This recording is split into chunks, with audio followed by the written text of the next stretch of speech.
I think in our society, we have this idea that being uncomfortable, we need to fix it immediately. And that's not necessarily what I think is good. It's like, I'm feeling uncomfortable. That doesn't mean anything needs to be fixed. It's like, let's just get curious about why you're feeling uncomfortable. Welcome to Normalizing Non-Monogamy, the podcast where we interview incredible people from across the entire spectrum of non-monogamy to hear their fascinating stories. We strive to bring guests on the show who have a healthy approach to non-monogamy. However, it's important to remember that everyone does it a little bit differently, and the views and opinions expressed by our guests do not necessarily reflect our own. Additionally, we produce this show for entertainment purposes only. Please be aware that we aren't doctors or therapists. Consult a medical professional for anything regarding your health that you might learn about on the show. Enjoy! Welcome to episode 73. We're Finn and Emma, and today we have a super fun interview with a woman named Whitney Miller.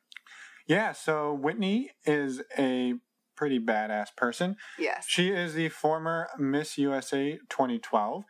She was also a professional wake surfer, a MMA fighter. She does Jitsu and martial arts, and she's traveled the globe on her own. Yes. So kind of lived a lot of lives in a very short 31, 2-ish years, somewhere in there. 30-ish years. 30-ish years. Good job.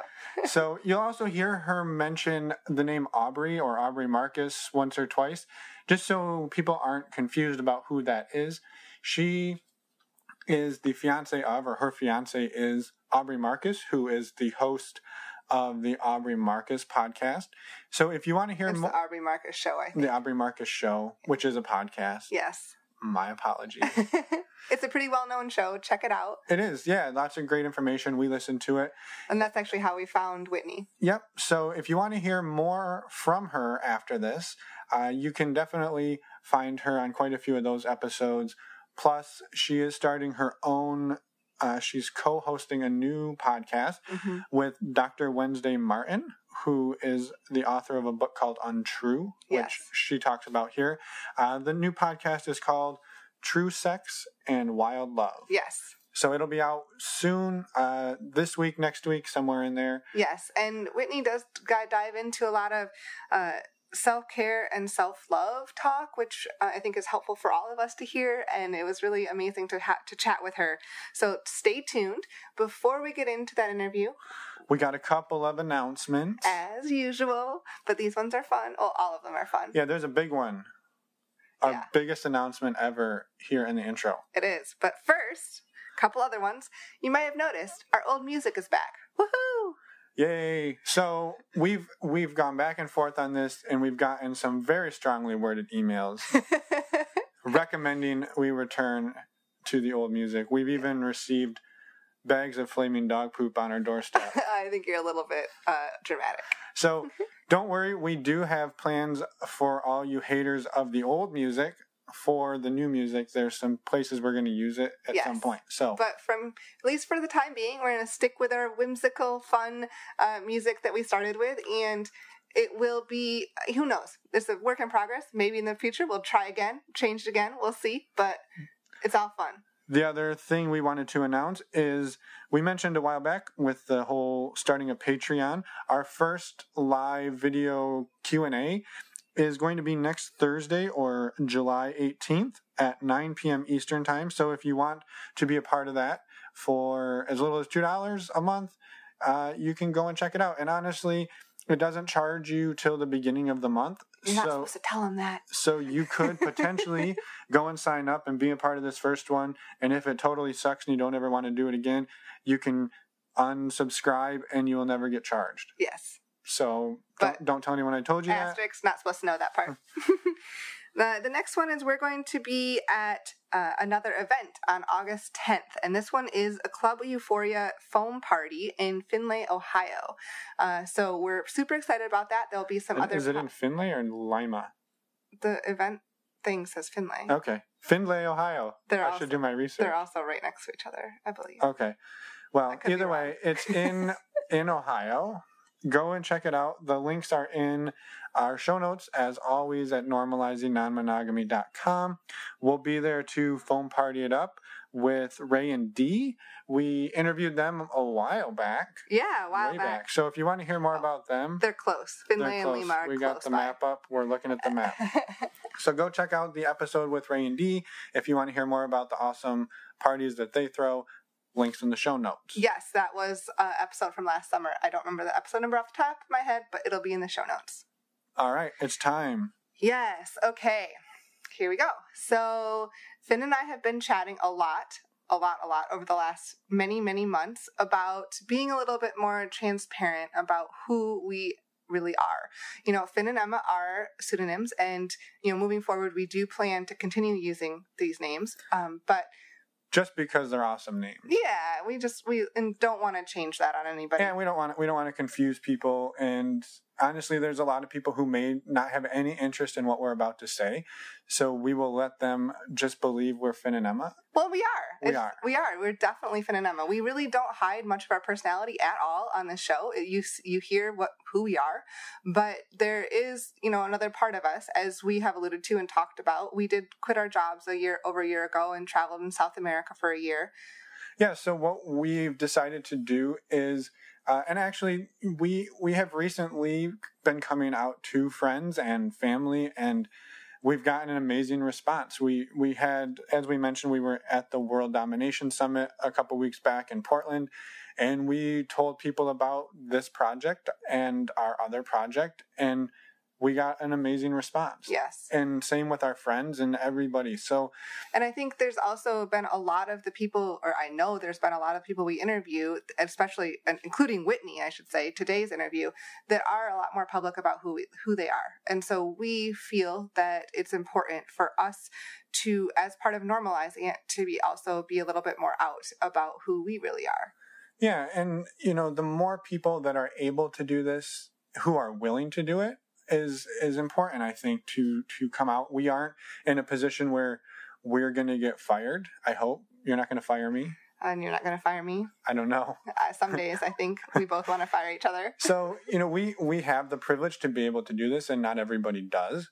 So we kind of feel responsible that we should kind of be willing to share who we are. And so basically what we are going to do is, on the About Us page, there are going to be a few links to some websites and maybe another podcast or an Instagram page about basically everything we did last year. And it kind of lifts the veil off of who we really are. And we wanted to share that with people because that project's not going away. It's morphing into something bigger this year. It's on hiatus at the moment, which you'll see if you look at the links, but it is coming back.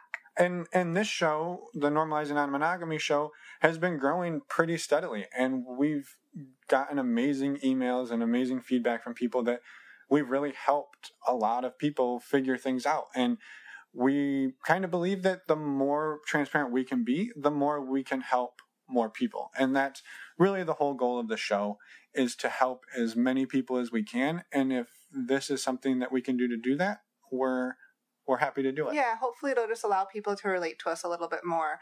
And if you're not interested in checking that out, don't even bother. It doesn't matter. We're going to continue being Emma and Finn. Yeah, our show was doing nothing different here, other than there may be more pictures of us doing things that we do. Yeah, we'll see as we go. And we are just going to kind of take it as it is and embrace it. So if you want to support us and go check that out, feel free. If you don't, you can just keep listening, and we're going to do an interview. Yeah, I have one really quick thing to say. We do have listeners that reach out, and they want to be a guest on the show, but they also are afraid of being, I guess, out about their identity as well. And so we do our best for every show. We allow people to use pseudonyms. We don't post photos. We respect everyone's privacy. So obviously your voice is going to be recorded and your voice is going to be on the podcast, but everything else is completely anonymous. So just keep that in mind if you want to be a guest, but you're worried about your, your privacy. We definitely are concerned about that as well. And we want to make sure that everyone feels safe and is wanting to come on the podcast and not worry about that. Yeah, and keep reaching out, because we've had some amazing people the last week or two reaching out, and we've got some kick-ass interviews coming up. But again, the more diversity we can show, whether it's your sexual preference or your sexual identity. It doesn't, like, just the more variety, the better. Yes. So let's keep it going. We're super excited for the rest of 2019. Yes, we are. It's only halfway through the year. We're super excited. As a reminder, you can find us. Our website is normalizingnonmonogamy.com. And yeah, you can find the podcasts, the resources, and about us, and contact us all on that website. So now let's go talk to Whitney, who, by the way, is in the Bahamas at the moment. Well, at the moment of recording. So yes, she was in the Bahamas. Put on your... and we were freezing. Open your parasol umbrellas and enjoy. We'll yes. see everybody on the other side. Well, welcome to the show, Whitney. Thanks for taking some time out of your morning to talk with us. And we've given you a little bit of an intro, but do you mind, for anybody who's not real familiar with you, just telling us a little bit about who you are? Yeah. First of all, thanks for having me. I'm really excited about this. These are one of my favorite things to do, so this is perfect. Absolutely. Yeah. So I have a kind of a long life story, even though I'm young, but I guess pertaining to more so relationships and stuff. I was former Miss United States in 2012, and I handed my crown over in 2013. Then I went into fighting to kind of break the mold there, because I wanted to challenge people outside of what the society norm of a pageant queen is supposed to be. Yeah. And that was a whole other life, right? Like going into fighting and dealing with the emotions and the physical of that. And then during that time, that's when I met my partner, Aubrey Marcus. And we were, fully monogamous for 2 years. We split for about 3 months because he was interested in an unconventional type relationship. And I was like, nope, not going to do it. Can't handle it. I'm out. So I packed my bag and went backpacking for 3 months. And during that time, I had met somebody and realized, oh, wow, I can still be really interested in somebody and have a good time with them and want to explore that, but still very much so be in love with Aubrey. So when I got back, we got back together and started down this very public, open relationship, unconventional relationship path, and have kind of been documenting it and just, spreading the message of this type of relationship and, the challenges that inevitably come with it. And so now we've been together for about 7 years, and it's been one hell of a ride, that's for sure. Yeah. So when you were on the trip, you sort of fell for somebody else, but you were still obviously in love with Aubrey, and that was sort of the moment where it kind of clicked that you're like, oh, well, this is something I can do. Yeah, to a certain extent. For me, I think it's one thing, and for a lot of people, I think it's one thing to understand this type of relationship or anything in life logically, and then it's another thing to actually bring it into your emotional being and feel it and understand it and taste it. And so for me, we read a bunch of books and we listened to podcasts, and it was a conversation that we had on a intellectual level, but I couldn't really understand it because it wasn't inside of me yet. So I met this guy who actually happened to be Aubrey's really good friend, which that was, challenging at the time, but it was more so we had like a connection. He was coaching me in Muay Thai. We had like this fun connection where we had some fun together. We hooked up a couple of times, and then it was like, okay, great. This is fun. Now I'm going to go home, Right. And so for me, it was just the realization that you can have that and still be in love, super in love with Aubrey, and that it doesn't take anything away from that relationship at all. Yeah. And so when you got back, I guess, how did the transition go from then having broken up to now you're back together, and how did you start to define maybe the terms of the relationship? Because I know a lot of people go through lots of iterations. They typically start off with a ton of rules, and then by the end of it, there's no rules. And I guess, right. How did it look for the two of you? About like that. Yeah, when we first started off, I think people put so many rules on it because they want to try to control the situation. They want to try to know the unknown. And so we put all of these boundaries and all of these agreements on it, which most of the time, yes, boundaries can create freedom. But at the same time, if you have so many boundaries and agreements placed on the relationship, you're basically setting yourself up for disappointment and you will have to revisit those at some point. And so that was just how it was for us. He was already seeing somebody. He was already dating somebody. So it was, okay, we're going to get back together under this new type of relationship as primary partners. So we were in the full primary partner mode. I'm living with him. I've lived with him. I moved in with him 3 months after I met him, and so it was just that's how it kind of worked. And I met the girl that he was seeing, and we had a lunch and we talked about things, and we didn't know at all what we were doing at the beginning. We had no clue. We weren't surrounded by anyone that was trying this out. We weren't doing anything. We just didn't have the community around us, which makes it way easier. Yeah. So we were modeling any sort of this relationship style for you at all? No, not really. We had one of our really good friends, Dr. Dan Engel, but he lived across the country. And so there was really nobody in our close vicinity who we could look to for social proof. And that's, one of the things that humans really need is that social proof. Right.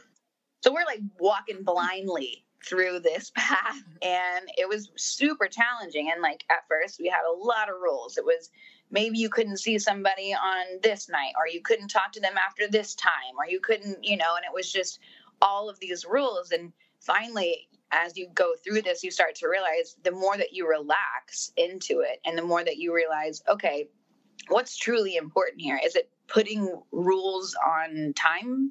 Is it putting rules on communication? Or is it really just putting, an agreement that we're in this together, and that I want to be your teammate and I want to support you? And as long as there's mutual respect and all of the relationships are serving each other in the highest way, then we're good. Right. Is that kind of what you two found worked best for you, is just to kind of let it be what it is? And yeah, for sure. And, throughout that time, it was extremely challenging trying to get to that place. But it's also one of the things that taught me more about myself than anything ever has, because it is something that brings up all of your past stuff. It brings up any trauma or, fears, insecurities, and it just heightens it and gives you a big magnifying glass, and you have to look at it. You're forced to look at it. Otherwise you're just sitting there suffering. Yeah. Yeah. What are some of the things you learned about yourself, and maybe about your relationship with Aubrey through that process? So for me, I think, because I do, coaching on this as well, individuals and couples coaching on relationships. It started off as unconventional relationships and making a healthy transition into that. And now it's just relationships across the board, because there's so much to be learned from non-monogamy to monogamy that there is no finger pointing. It's we're in this together, actually. There's so much that we can learn from each other. And so that's kind of how that started. But the one thing that I say is, if you're getting into this type of relationship, an unconventional relationship, the number one commitment needs to be to yourself. To be to yourself, to be interested in what's going to come up for you. Mm-hmm. Because if your number one commitment is to the relationship, it's going to hurt too bad. And so it's let me want this uncomfortable feeling to come up, to know more about myself first and foremost. And so that's kind of the mindset that I had going through it. And, I come from a background of being extremely jealous in relationships, and I was always very alpha, and they couldn't talk to anybody else, and they couldn't see anybody else. And I was the only woman in their world, and that never really worked out for me. It was always, I would wake up one day and I would feel bored, or I would feel like there's something wrong with me, because there's nothing wrong with the person laying next to me, but there's something wrong with me. There's something blocking me. And I didn't know exactly what it was. And that's what came up through this. And so I have, abandonment issues, and I have self-worth issues, and I have self-love issues. And it's all of this brings that up and gives you the perfect opportunity to practice it and hopefully, transcend it. But it's a process, right? It's something that it's not you go to sleep one night and be like, oh, poof, I'm not afraid of you leaving me at all, But so for me, it's really just brought up all of any self-limiting beliefs, any of my fears, any of my insecurities, and has helped me bring those to light. So they're not dictating my life as much. Yeah. Right. When you have those times that are really difficult, and you feel jealous or feel emotionally unstable, I guess. How do you work through that?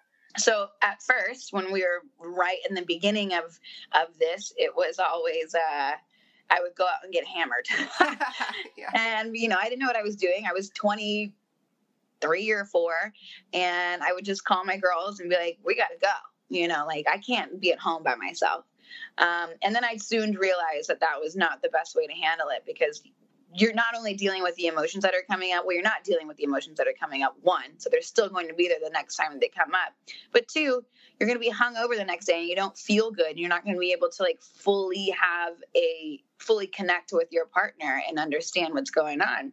So for me now, what I like to do is sit with it. I think in our society, we have this idea that being uncomfortable, we need to fix it immediately. And that's not necessarily what I think is good. It's like, I'm feeling uncomfortable. That doesn't mean anything needs to be fixed. It's like, let's just get curious about why you're feeling uncomfortable.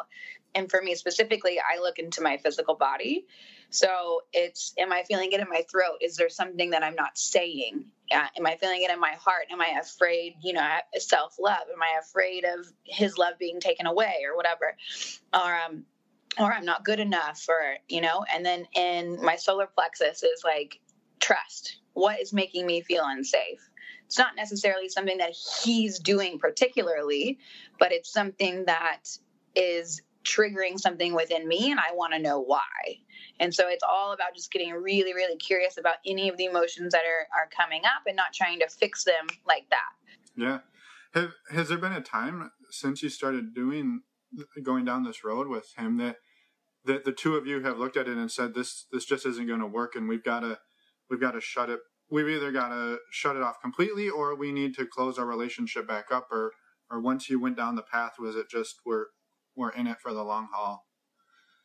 It was both. We're in it for the long haul, and I can't stand you. Yeah. So, which I think, and that's the other thing, right? That's how most relationships are, regardless of the container that you're in. Some days it's really easy, and some days you're like, what are we doing? Yeah. So yeah, there's been multiple times that we had to really look and revisit the relationship and be like, okay, are we on the same page here? Like, are we really working towards the same things? And for us, one of the big things is like having a similar mission and really like working on that together. And that's something that I feel Aubrey and I have such a unique connection when it comes to that. So that really helps keep us, grounded and connected in that way. But there's always times where where we have to revisit what's going on and let's just take a beat and see what's happening. We've never fully closed the relationship because we're pretty good at working through things. And so I think if something were to come up and it's more about how can we look at what's going on instead of changing the external environment. Like it's about how do we change what's going on between you and I instead of the, actual relationship. Now, that being said, I think, being in this type of relationship is fluid. I don't think you have to be open forever, or poly forever or monogamous forever. It's like right now, this is what's working for us. So let's figure out how we do that. And then maybe in 6 months or a year or 3 years, it won't, and we'll go back to something else. It's all part of that ongoing conversation, right? Yeah, always, right? I mean, it's like communication at its like top. Exactly. You can never stop. Yeah, no, I love that you say that, because that's something that we've experienced for us too. Is like, we've had an open relationship essentially from the beginning, but there's been months or even years at a time where we haven't done any. If you were to look at us and ask us what we did that year that was open, nothing. It was a monogamous year. But it doesn't mean that all of a sudden we're just, we're done with it. And I think that it's really helpful for people to hear that once you say, okay, well, we're going to try this, it doesn't mean that like it's all day, every day, that's all you do. Right. No, it's just trying it on. Like if this is something that you're interested in, I think make the commitment to yourself to be like, okay, I'm ready to look at my shit, knowing that it's going to be challenging. But it's also like, let's try this on for now and see how it works. And then if you're like, I didn't like it, cool, close the relationship again. There's really no one way one size fits all. Right. You know, it's so fluid and it's so in flux. It's just really figuring out how you can create the most optimal relationship specifically for you. Yeah. And maybe now is not the time. Maybe 10 years you want to revisit it and try again. Yeah, exactly. Right. There's no perfect way to do it. And really, when it comes to, like you said, you guys have been, you know, y'all were in a monogamous relationship, but it's like the relationship doesn't need to be open. The only thing that needs to be open is the conversation. Right. Like you can, a lot of the times, even just as you guys know, I'm sure, just speaking about your truth and speaking about your desires and maybe attraction to other people and even having the conversation surrounding open is like a pressure valve. Yeah. Yeah. Yeah. And it gives us the ability to talk about things that most people would be terrified to speak to their partner about. And I think that's something that actually we were just talking about yesterday in terms of even just talking with our friends, like the friends that we've met that we've been able to be open about it with. Just that connection is already you deeper. Immediately have a closer relationship with them than you would anybody else, just because it's on the table. Yeah. It's so true. That's one of the things that I talk to my clients a lot about is, you know, that's one of the questions that come up a lot. How, if I want to tell my family or I want to tell my friends, how do I do that? And for me, it's like you don't have to, like, don't feel obligated that you have to tell anybody what your relationship is. Right. But if you're interested in it, it's realizing that just being able to bring that up to them can actually deepen the relationship and deepen the conversation that you're able to have with those people.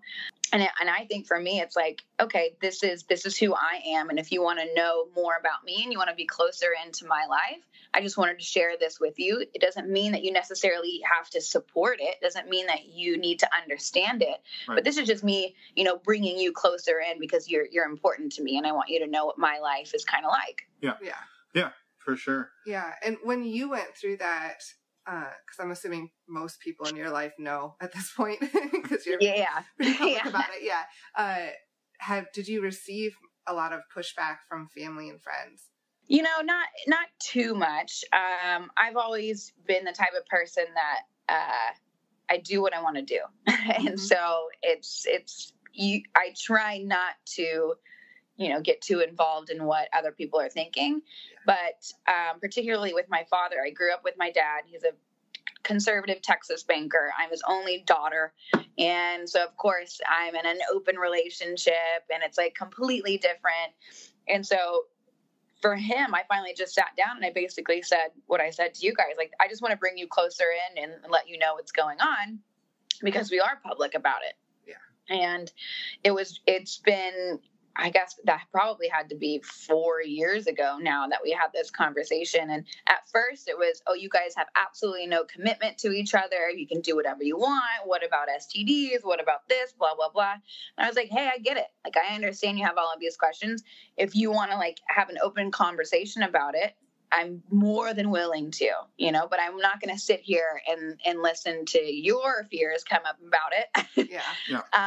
And so it was challenging, but now, like we talked about earlier, social proof, like now that he sees our relationship has been really good and strong for 7 years now, he's starting to say, oh, interesting. Like, I see what's going on here. Something's starting to like click. And for him, it's like, if you're happy, that's all that matters. And same for my friends. You know, my friends at first didn't understand it. But then now 7 years later, they're trying it in their own relationships and giving it a go there and having these deeper conversations. And so it's really, I didn't really get a lot of pushback. It was more just saying they don't understand. And then you give it a little bit of time and it's like, oh, wait a minute. Right. You got something good going on here, you know? Yeah. Well, like they watch your relationship, they see how it unfolds, and they're like, okay, well, this might be hard, but maybe it's worth exploring, at least having the conversation. Yeah. Right. And I was curious, so you and Aubrey were together for a little while before you took a 3-month break, and then you got back together. So you had sort of a baseline of like, this is what our relationship is like when it's not open. And then you open it. Did you see a shift, like, just between the two of you from that time when you were closed to the time where you open? And maybe have other people seen that shift and said, okay, well, I see a happier, better Aubrey and Whitney versus what I was seeing before. So this must be doing something for them. Yeah, I would say there was definitely a shift. I think in the monogamous container, both of us were a little restless, but we were living together. We were talking about marriage. We were talking about babies, and we were just talking about doing exactly what, we were supposed to be doing, basically. And Aubrey actually came from the idea that men naturally had harems. Right. And so that was kind of like his mindset until he read Sex at Dawn, and that kind of switched everything up for him. And so once that changed, he's like, oh, wait, this isn't how it's meant to be. And I don't feel like that's how it's meant to be for me specifically. And so that's how it kind of came up. And so even though I understood it logically, and even though I was restless in the relationship, and even though I was restless in a monogamous relationship my entire life, I had never been, I like I said, a year and a half into it, I would end the relationship because what else are we going to do, Right. So then we moved forward, and the sex got better. The communication was more open, the honesty that we had with each other. And so I think inevitably it brings you closer with your spouse if it's done in a healthy way, because it is very, very challenging, but it can really just be such a beautiful and freeing experience. Yeah. Yeah. We agree. Yeah, exactly. I'm curious that you are both fairly public figures, and what made you decide to bring this also, like share this part of your life with everyone? I think it was because, well, there's a couple of things. When we first started doing it, we were doing it basically for ourselves. We just wanted to figure it out for us. There was a moment, and during that time I said I didn't want anyone to know. I wanted it to be like under the table, like be very hush hush about it. But Aubrey had gone on a date with somebody, and one of like an acquaintance of ours saw him and was basically like, oh bro, don't worry, I got you. I'm not going to tell Whitney. And so for him, he was like, oh, I don't want people to think that we're lying. I don't want people to think that you don't know what I'm doing or that I'm cheating or any of this. And so that's when we decided to open up about it and be public about it. And then it kind of just opened up from there of being like, look, I want to be able to give people another option. Right. Because we're born into this world and we're basically given one option, which is monogamy for the rest of your life. And if that doesn't work for you, which most of the time it's incredibly challenging and it seems to not be working for a lot of people. And so giving somebody another option and being like, hey, it's okay if you want to be monogamous, and it's okay if you want to be open. There's multiple options for you to choose from. But just being able to have that choice instead of feeling like they have to be one way. Right. Yeah, and something I kind of picked up on when we've talked about this, and when you've talked about it in the past on other platforms, you always refer to it as an open relationship. And I know a lot of people go and say, well, we're polyamorous, or we're swingers, or we're this, or we're that, and you've sort of gone for this blanket term of just we're open.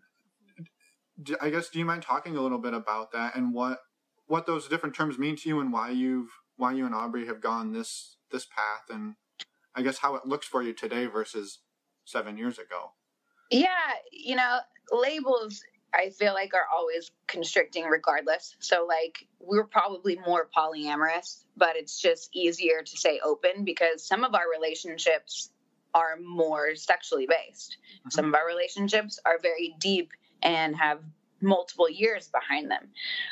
So I think it's just easier, honestly, just to say open as opposed to, instead of putting myself in one box or the other, it's just like you said, like a blanket statement of being like, this is an open relationship or an unconventional relationship. There's an infinite possibility throughout any of those, any way that you express that particular label. And, for us, it is more technically polyamorous. I have another boyfriend who I've been with for a year. I'm here in the Bahamas with him now. And he has another partner as well he's been with for 2 years. And so there's have deep relationships that we continue to build and grow. Right. But yeah, sometimes it's not always a deep, emotionally connected, multi-year relationship. Sometimes it's, you want to have some fun. Yeah. Sure. Yeah, and I think that's the exciting part about it, and something that we've sort of come to is that it's, a lot of times if you hear people say like, oh, well, we're swingers, so, there's no getting feelings for people, there's no falling in love. And if you're in the polyamorous side, it's like, well, we don't just hook up with people, but, opening it to yourselves up to be like, well, if I meet somebody, I want to be able to do whatever makes sense with that person. I don't want to miss out on an opportunity because it wasn't going to fit this mold. And I don't know. I think that's something that we've come to the realization for ourselves. Right. Well, and by labeling yourself as being open, then you invite people to ask you more about that. Like they can ask you and you can explain, this is what it looks like for us, but it may not look like that for everyone else. Yeah, no, exactly. I mean, that goes for anything in life, exactly. Right? Yeah. So it's just really figuring out what works for you personally. Yeah. What you mentioned that there might have been one or two speed bumps along the way. Or like 17,000, but yeah. Well, do you mind talking about like maybe some of the bigger ones, or some of the more revolutionary ones that you and Aubrey, or that you were able to work through on your own, like what they were, and how you kind of overcame or it. Even with other partners too. Yeah, absolutely. Yeah, I mean, there's a few that kind of like come to mind. I think maybe because this is coming to mind because it's the most recent within the past year is Aubrey dealing with the emotions of me falling in love with somebody else. And that's always the biggest thing. Oh shit, what if she falls in love with somebody else? Or what if he falls in love with somebody else? And that is scary, right? I mean, it does bring up all of those abandonment issues for me and, for him as well. Yeah. But it's really like being able to be like, okay, this is where I'm at and this is what I'm feeling. And I want to be able to create a relationship that's optimal and fun and loving for everybody involved, and so how do we do that? And I remember getting to a place we were at Burning Man last year, and that's when I had met my other partner, Ricky, a while before that, but that was like the first time that we had like a full on real connection. And was like, oh wow, this is magical. And I just got to a place where I like could not talk. I was just like, I don't know what I'm feeling. I don't know what to say. I don't know what to do. Like I just could not talk. And so finally after that, me and Aubrey sat down and we're like, let's take it down to a zero state and let's have a full, open, honest conversation about things in the past, things, attractions, people who are in the field, what's going on with Ricky. How are you feeling about this? When do you want to see him? Like just lay it all out there and let's see where we can, make this work and see how we can all come together and create a fun relationship for all of us. But it was extremely hard. And it's been, that was a process. It wasn't like we had one conversation and then it was okay. It was a process that he has to, overcome for a while. And then the other big one back in the past was there was a woman who came into our relationship and she was more so on the side of destruction, right? So she wanted to manipulate and lie through the situation. And so that was really hard because I had to give Aubrey the space to at least be able to see that. Yeah. And so I had to take a step back and say, okay, this is what I'm seeing. And I need to give you the space to explore that so you can know for yourself. Right, because if you come at it and you're like, she's lying, she's doing this, she's doing that, he's immediately going to get defensive and shut down and say, oh, you just don't like her. You just don't. Right, yeah. Which is what happened. At first, it was like, how can you not see what's going on, right? And then it was like, look, if you need to explore this and you need to go down that path to really understand it, then I'm going to give you that space and that grace as much as I can, the best that I can to do so. So you have the answer for yourself because I can't come up with the answer for you. I can't tell you what is going on for sure. It's either him receiving it or, making a different decision. So it's just being able to like give grace and fluidity through the entire process. Yeah. I think that's, yeah, absolutely. Very well said. It's like, you know what you're talking about. Yeah. I wanted to ask, so on our podcast, we like to ask our guests about safety and sexual health and how people approach that in an open relationship. And we like to try to promote that message that it's okay to have that. It's really good to have those conversations. And how do you approach that with your relationship with Aubrey and also with your other relationships and keep yourself, I guess, physically and sexually safe? Yeah. So I think this is a necessary conversation. I don't think it's a conversation that you can't have, right? To be honest. Exactly. And it's funny, you know, people, that's one of the things that people like to knock on or pinpoint when you're in an open relationship. Oh, you're just going to get STDs. Oh, what about this? What about that? And it's like, I am way more safe now in this container than I was single. Like, let's be real. Okay. Because I'm not only looking out for my own sexual health, I'm also looking out for Aubrey's sexual health and Ricky's sexual health, and then their partner's sexual health. So we're all in this kind of, relationship together. So sexual health is very, very important.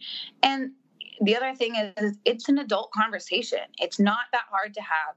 It's you standing up in your power, being like, look, this is really important to me and it has to be a part of this. So for us, it's pretty black and white. It's if you're with a new partner and you don't know their sexual status, you use a condom, you practice safe sex. If you plan on seeing them multiple times, you can and decide that you don't want to use a condom and you are confident in what they're also doing, is you get tested and you show your papers. So there isn't any gray area there. We see the papers, we know the test results. Obviously there's always a little bit of risk involved, because there is trust that comes in, but hopefully when you're intimate with a partner like that, there's that trust and you can trust that they're showing you the appropriate papers. Yeah. But it's even like for Ricky and I, who've been together for a year, if you are with somebody else, you use a condom. If you didn't use a condom or something happened, you get tested and you show your papers, and that's just it. That's just how it goes. Yeah. Yeah. I think it's fun when we talk to somebody who's just very black and white about it, and it's just, this is what we do, this is how we do it, and it's not negotiable. And I think and it just, honestly, that makes it easier, right? Because you're not wondering like, oh shit, how are they going to handle this conversation, or what about this, or like there is no gray area to try to play around and create stories and assumptions around. It's just like, here's one of the boundaries that really can create freedom for you, is like, this is really important to me and this is how it goes down. Yeah. And there's not another option. Yeah. Right. You want to have sex with me, you're going to get tested, Yeah, exactly.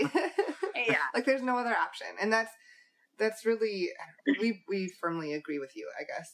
And it has to be a conversation. Yeah, exactly. And usually it's a really easy conversation. I think we have so much taboo and stigma around STDs and what does that mean? And that it's like, sometimes it's really not that hard. We create this scenario that's way harder than actually just having the conversation.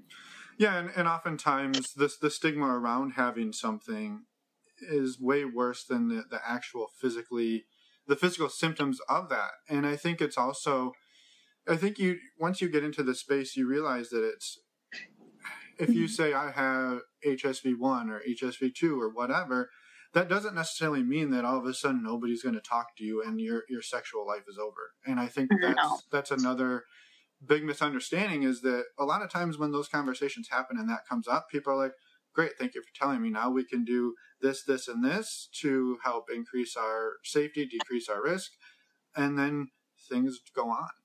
Yeah, absolutely. No doubt. That's that open communication again. It's just keeping all of the conversations as open as possible.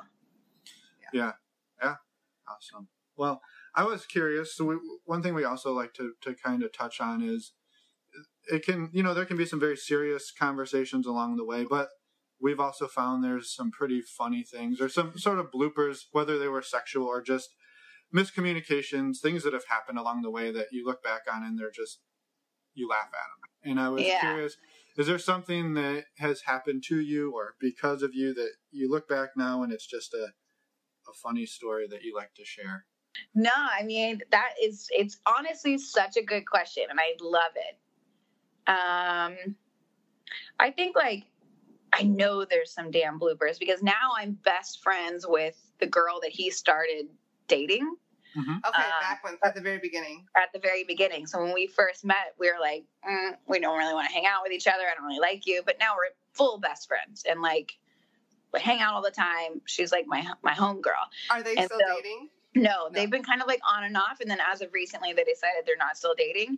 But even, like, through that, she reaches out to me for, like, relationship help with them, right? Because I care about them as partners, you know, and I want the best for them because she's my best friend and he's my partner. And so, like, I want them to feel love. And so how can I support that? And so I know there's just been, like, some funny stuff that had to have happened with her. I don't know if I can give you an answer on this one. No, I mean, that's okay. Because I think maybe you touched on something there that is also important to talk about is your relationship or relationships with metamors and how you handle those. Because it sounds like you went from, like, ooh, don't talk to me to, hey, we're best friends. And that has now transcended, you know, Aubrey's relationship with her. Mm-hmm. And so now there's probably, I mean, that's a whole different story. Now they're not together, but you two are basically together. And now he's got to see his essentially his ex-girlfriend hanging out with his fiance. And I think that can mess with somebody's head, right? Yeah, you would think so, but I feel like we've been in this for so long that it doesn't. Like, he understands our relationship, and he still loves her very much. It's just like they needed to take the sexual component out of the relationship for a while, and so. Yeah, I think what the deal was because we were constantly having those deep conversations with each other and having those really uncomfortable conversations with each other that we couldn't sweep anything under the rug. And so that really brought us closer. And then at first, like you said, there was a lot of resistance. We didn't want to hang out. We didn't want to talk about anything. Let's just pretend like each other aren't there. But then we realized the more that we could be collaborative through this journey, the easier it was. And then probably at, like, year 3 or so is when we're like, wow, we actually really like each other. And so, like I said, I go to her for support and she comes to me for support. And I think it's because we removed all of those layers that kind of prevent you from connecting with somebody throughout the entire relationship. And that's the other thing that I've learned through Open, honestly, is I always had a really hard time connecting with women. I was always extremely competitive growing up. I never really had any girlfriends. And then I started we ventured into this open relationship, and it taught me that I could be close with women and that it was okay and that it was a safe place. And now being able to remove those layers and understand it a bit more allowed me, now I have the closest, most awesome group of really, really strong female bonds. And that is something that I'm so incredibly grateful for because it's something that nourishes me, and I couldn't imagine not having them in my life. And I truly believe it's because I started working on myself through this unconventional relationship. Right. And just started to try to remove some of that jealousy and competition. Right. Yeah. Oh, that makes sense. Yeah, 100%. And I think that's something that you've... Oh, yes, I can relate to that a lot too. I mean, like, I have many friends that are women as well, but my closest ones know a lot more about me than the more, I guess, not as close ones. I don't know how to phrase that, but yeah. I think that's normal and true for everybody, right? We have our super close friend circle that knows absolutely everything, and then we have a little bit wider our acquaintances that maybe we hang out with every once in a while, and then it goes wider and wider and wider. Exactly. Yeah.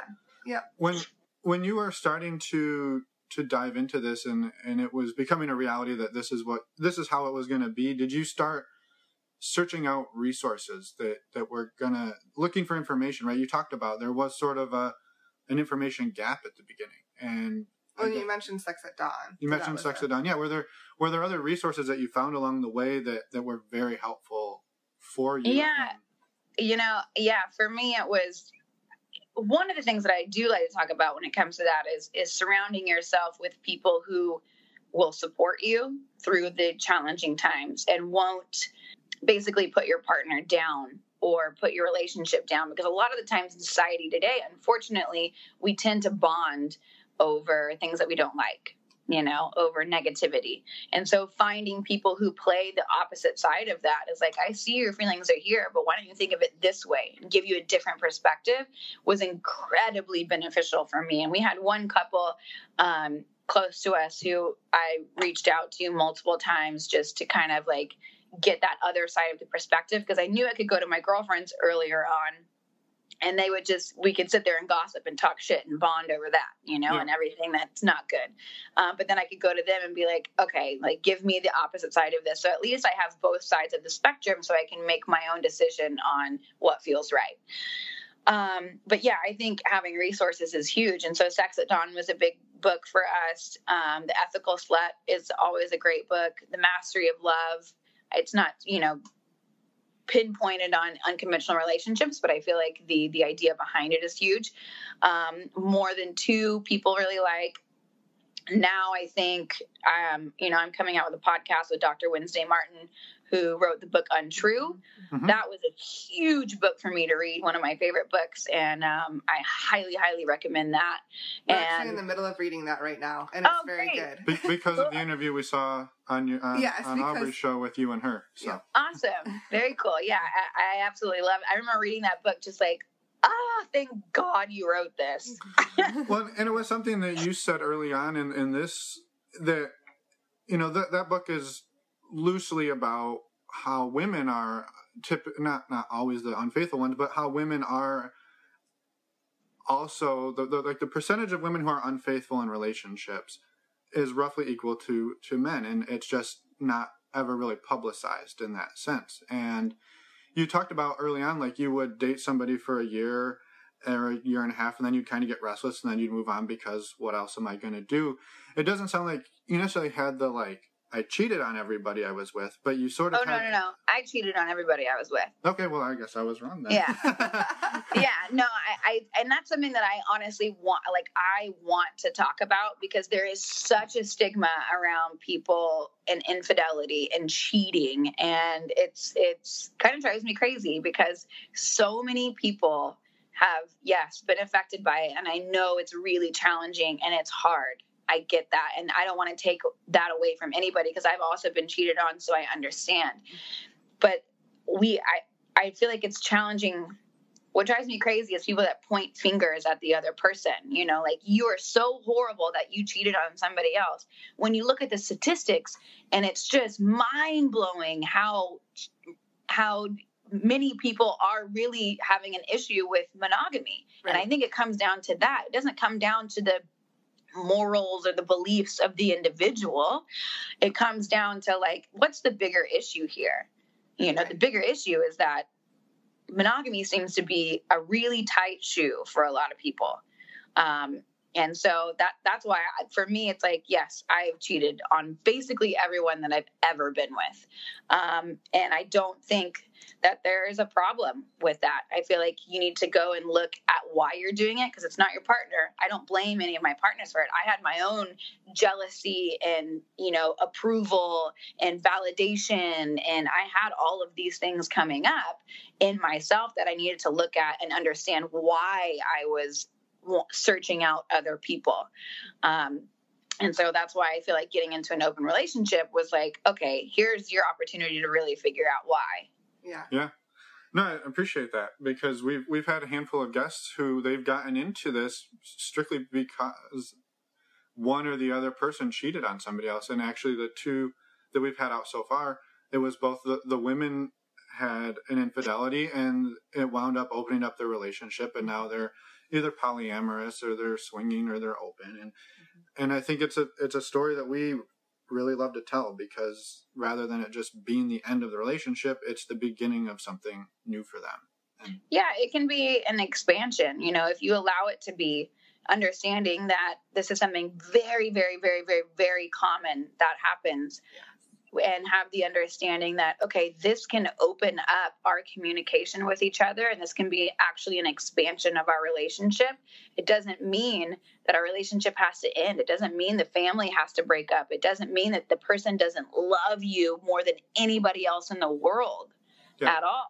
Exactly. This can be the moment to where it's like, okay, let's really sit down and talk with each other here. Like, let's be real from heart to heart, not the masks that we've put on over the years, but like what's really going on inside of ourselves.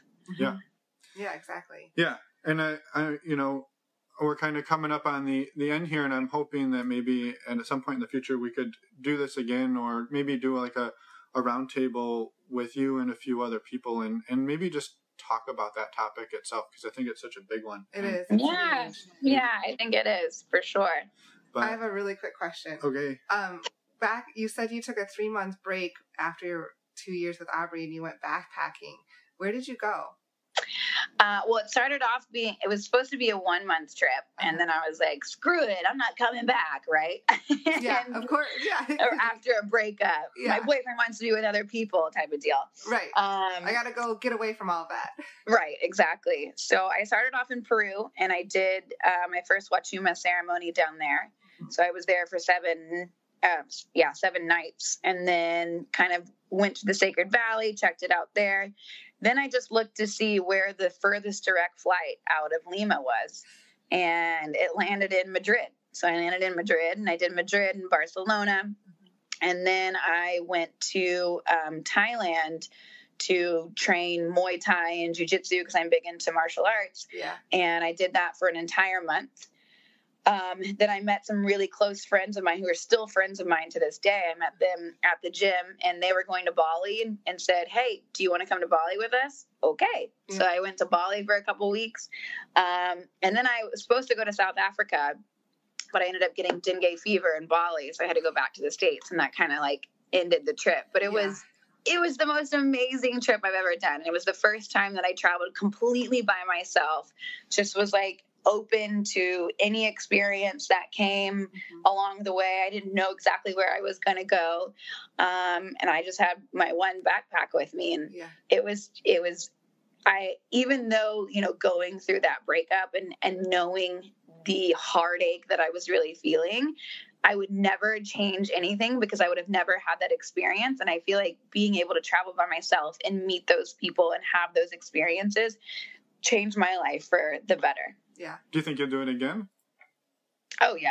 I travel by myself. Ever since then, I have to travel by myself at least once or twice a year. Okay. Like, just take a week, go somewhere. Usually I've never been. I usually don't speak the language, and just go. And for me, that's just such medicine to just be a little bit uncomfortable and try new things and see new people. And yeah, that's one of the big things. And I think, honestly, for women, I think that's a huge tool that we can use to just cultivate our own power and our own voice, and really like start to open up to to the fullest potential of ourselves. Yeah. And so maybe it's a night somewhere by yourself, or maybe it's a weekend, or maybe it's a 3-month trip like I did, it's kind of whatever feels right to you. Yeah. Yeah. We're fellow travelers. We love traveling. So I just had to ask that question. It's such a life-changing experience to get out and see other cultures. And like you said, be put in uncomfortable situations and have to figure them out and be okay with that uncomfortability.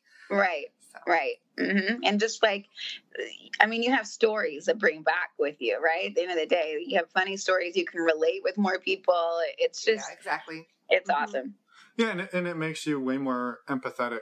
At home, when you see, somebody from another country struggling in your country to order food at the restaurant, or do things, and you're much more willing to be like, let me help you, rather than just like, come on, man, I'm trying to get through my day here. Right. You're holding up the Starbucks line. Exactly.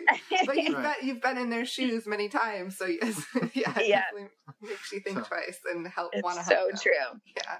Well, before we let you go, is there anything else that you wanted to get out into the world? That you have your own megaphone, but if there's something that you wanted to impart upon our listeners before you're off, go for it. Yeah, I think I just want to talk about a little bit about the podcast that I'm doing with Dr. Wednesday Martin. It's called True Sex and Wild Love, and we already have a bunch of episodes in the tank, but we haven't released yet. And that's all about, sex, love, relationships, women's empowerment, anyone that's kind of like pushing the boundaries.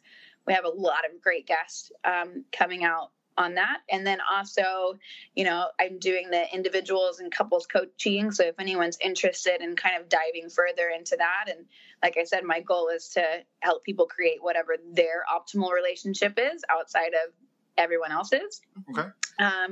And you can just email me. You can go on Instagram, Wit in Love, or email me, Whitney in, just the letter N, LOVE, @gmail.com. All right. Well, we'll make sure we put those in the show notes. Yeah. And do you have an idea of when the podcast might launch? Should be within a month, I'm hoping. Okay. We're working on the podcast cover art right now. So cool. Perfect. Excellent. Well, thank you again for your time, and enjoy the Bahamas. And if Ricky wants to take us to the Bahamas, just let him know. We're always available. I'll let him know. And have a wonderful day. Yeah. Thank you so much. You guys too. Welcome back, Jenny. What? That's not your real name. I'm just making up names. I'm just making up fake real names for you now. How'd I do? I don't know. I was trying to think of one to call you, but I don't even. Kevin. Ross, that was even better. Ross. Why do I do this to myself? Chandler. Why do I do this? Well, anyway. Thank you, Whitney, for taking the time out of your vacation to sit with us and chat a little bit and share a lot of the stuff you did. It was pretty vulnerable, and we really appreciate it. Yeah. And hopefully people have found it useful. Yeah. I hope so. This is a really fun episode to do. So, and actually all of them are, by the way. You sound like it. You sound like me over there. I know. Robo-Fin. But we wanted to mention a really quick resource. The one we wanted to mention is stdcheck.com. If you are someone who doesn't like to talk to your doctor about trying to get STI panels, can be an awkward conversation. The website, as you'll hear next week in our interview. Yes, So, it can. If you're not convinced now, you'll be convinced then.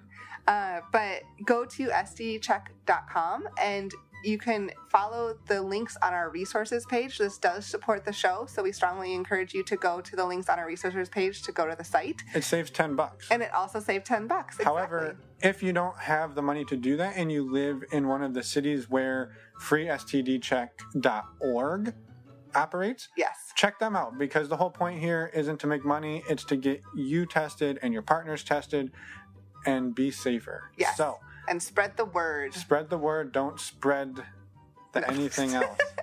Nice. I wasn't even planning for that. I was. Anyway, next week we have another interview. Surprise, surprise. This one is going to be with Susie and Jay. Yes, awesome people. Fairly new, but also quite experienced in such a short amount of time. Yeah, they've had a lot of... Maybe that's the best way to say it. Yeah, I'd say that. It's a positive thing. They've had a lot of... This was not a negative thing, Jay and Susie.